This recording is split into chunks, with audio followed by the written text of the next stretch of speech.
food for thought. So if someone steals a car forcibly, that would be carjacked. Now, if someone steals a plane forcibly, that would be hijacked. So what is it called when some moving company takes all of your property, they load it up in the moving truck, and pew, they're gone. So what is that called? Straight jacket. Look.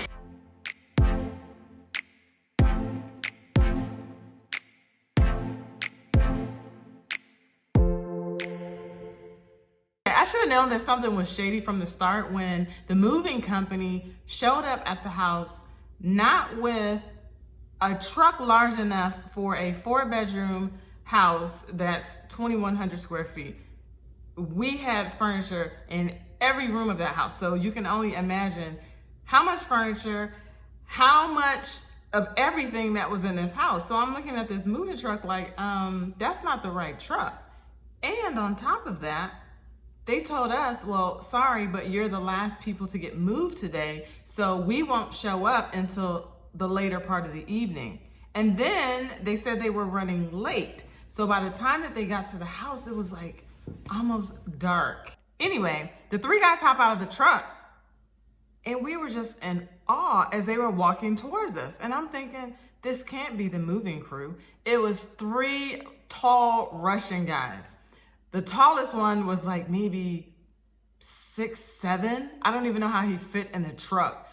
But thank goodness we weren't into anything shady, because the first thing that would have came to my mind is, oh my gosh, they're here to kill us.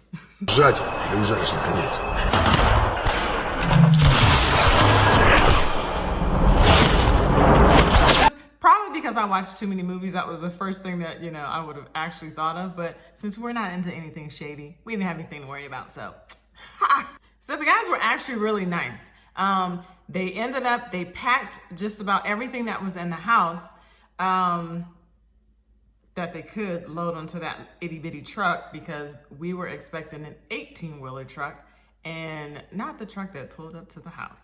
So anyway, they packed all of our things. They made sure they bubble wrapped everything. They were very careful when they moved everything out.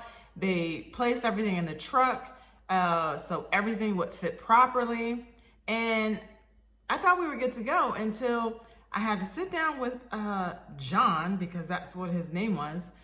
And John said, well, we're going to have to order another truck. We're going to have to do this. We're going to have to do that. So I'm talking to him in the living room about different options that we have, because guess what? Time is of the essence.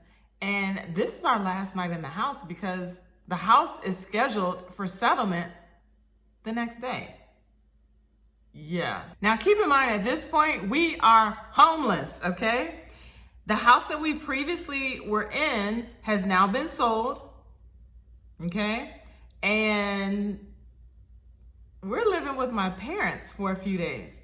I remember thinking, wow, I really feel accomplished at this point. My mom went to settlement with me for the previous house that we were in, that we had just sold. And I was just like, wow.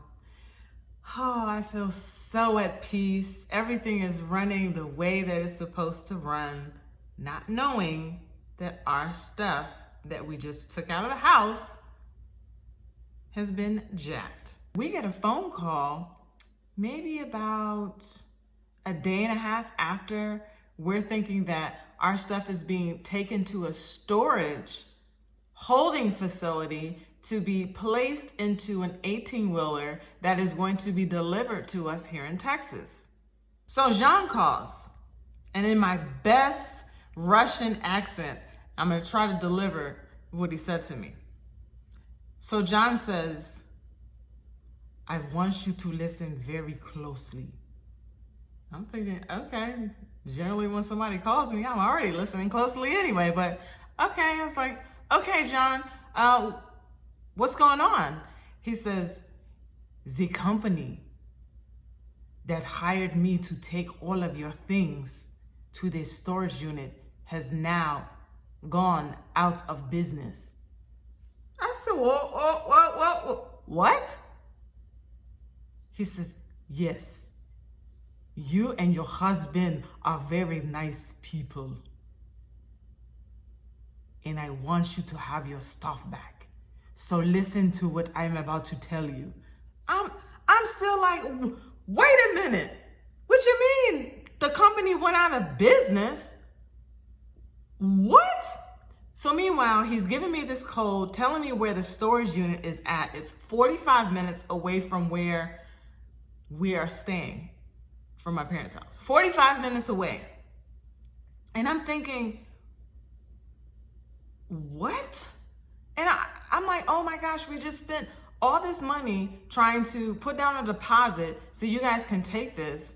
What happens to the deposit? We're not getting that money back. How are we going to get more money to get a new truck, to get all of our things out of storage, not in the house that we just sold, but 45 minutes up the road? I was like, oh my gosh, I'm going crazy. I don't know what. And so Jean says, calm down. Yeah, I was a little crazy on the phone. He says, I've given you the code and I am about to hop on a plane to California. I said, wait. I said, don't hop on the plane. Just meet us at the storage unit so we can get our things back. And he says, basically that the company did not pay him and he was going to do another job and he had to get on this plane to go to California. I was like, oh my gosh, everything that I've ever owned in my entire life is 45 minutes away. So John says, trust me, I have to go now. I'm like, no, please don't go. No, wait. Then he says, goodbye, and hangs up. Meanwhile, Transport truck had already took my vehicle and my husband's vehicle. So we don't have any transportation. So now I have to go rent a car. I go and pick my husband up from work. We drive all the way 45 minutes up the road. 1 hour later. Looking at all these cameras and I'm thinking, oh my gosh, I finally retired. And I'll probably be going to jail, which means we won't go to settlement in Texas on the new house because our things are in this storage unit assigned to Jean and not to us, because legally speaking, that storage unit belongs to Jean. It doesn't belong to us. And the contents inside of that storage unit pretty much belong to Jean too, until we go to court to sort everything out. So when Jean had gave us the code to get inside of the gate, he told us that the key for the storage unit was on the right side of the pull down shed and we would be able to see it. So my husband raises up the door to this storage unit and there are all of our things. Oh my gosh, it was like a weight had been lifted in one aspect of it, but then another weight got tossed on because I'm thinking we have to get on a plane in 2 days to get to Texas. How are we going to find another moving truck to come to this storage unit, to gather all of our property, to send it on a truck to head to Texas? How is that going to work? I didn't know how that was going to work. So I got on the phone with my parents, and while we're at the storage unit, my parents are on the phone with another company explaining to them what the story is and trying to get them to pick up all of our belongings at this storage unit. Ended up the very next day getting another moving company, and that moving company knew our story. They knew what was going on. I can laugh about it now, but I was definitely not laughing then. Oh, no, nobody was. You know, thank goodness for my parents because they were real instrumental in helping us, my parents and my grandparents, because I thought I was really gonna lose my mind.